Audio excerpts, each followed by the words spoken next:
Hello guys, আরজেন টিভির পক্ষ থেকে সবাইকে জানাই আন্তরিক অভিনন্দন ও শুভেচ্ছা। তো আমরা আজ এই কুরবানি ঈদ উপলক্ষে আমরা জানবো আসলেই ব্যবসা বাণিজ্যের কী খবর। আর আমরা এমন একটি ব্যবসা বেছে নিয়েছি যেই ব্যবসাটি হলো পান ব্যবসা। তো আসলে আমরা এই পান ব্যবসায়ীর কাছ থেকেই জানবো আসলে তাদের এই ব্যবসা বাণিজ্যের অবস্থাটা কি। তো ভাই, আপনার নামটা কি বলবেন? আমার নাম মোহাম্মদ মহসিন।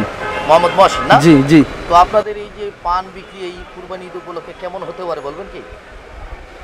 আশা তো করেছিলাম ভালো, কিন্তু ভালোর পরিস্থিতি কিছুই বুঝতে পারতেছি না। হ্যাঁ, বললাম যে সামনে বেচা কিনা ভালো হবে, ঈদের উপলক্ষে মানুষ কিছুটা মালমাত্রা বেশি নেবে, কিন্তু আর কিছুই দেখতে পারতেছি না।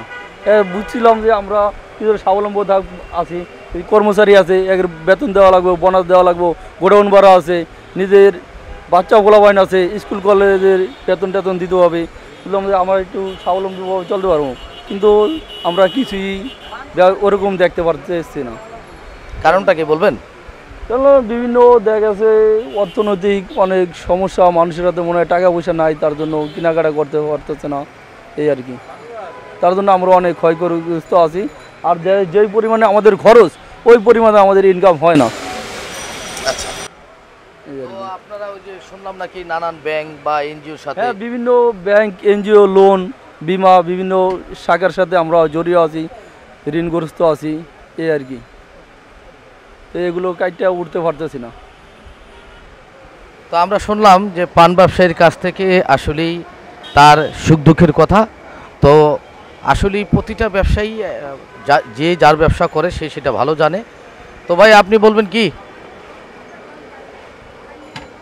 আসসালামু আলাইকুম। এখন যে দেশের যে পরিস্থিতি, ব্যবসা বাণিজ্য আসলে কেউরই ভালো না। সকল ব্যবসায়ীরা কেউ ব্যাংকের ঋণ, কেউ এনজিও থেকে লোন নেয়, কেউ কোনো সমিতির থেকে লোন নেয়। তা আসলে মূলত এরা লোনটা নেয় ব্যবসা বাণিজ্য ভালো না বিদায়ী, কিন্তু লোন নেওয়া ব্যবসা করা ভালো না। ব্যবসা হলো হালাল ব্যবসা, কিন্তু এদের দেওয়ালে পিঠ থেকে যায় কারণেই এরা লোন নেওয়া ব্যবসা বাণিজ্য চালায়। এখন সবচেয়ে বড় কথা হলো ব্যবসার সবচেয়ে বড় কথা হলো হালাল রুজি পরকালের পুঁজি। আর ব্যবসার সততা নিয়ে যদি ব্যবসা করে তাহলে সে কোনো একদিন না কোনো একদিন তার পরিবর্তন হবে। আর দ্বিতীয় কথা হলো যে ব্যবসার যে আয় বুঝে যদি ব্যয় করে তাহলে তাদের ব্যবসার পরিবর্তন করতে পারবো। তাহলে যে ব্যবসায়ীরা আছে এরা যে ব্যবসা বাণিজ্য করে, অনেকে বুঝা না বুঝা লস খায়, কিন্তু এটা আল্লাহ পাক পরীক্ষা করে। লস খাওয়াটা একটা পরীক্ষা, কিন্তু কোনো এক সময় যদি সে সৎপথে থাকে তাহলে একদিন না একদিন তার আল্লাহ পাক ভাগ্য পরিবর্তন করব। ব্যবসা বাণিজ্য যদি ঠিক মতন সময় দেয় আর ব্যবসা বাণিজ্য যদি ঠিক মতন করে, একদিন না একদিন তার পরিবর্তন অবশ্যই আসবে।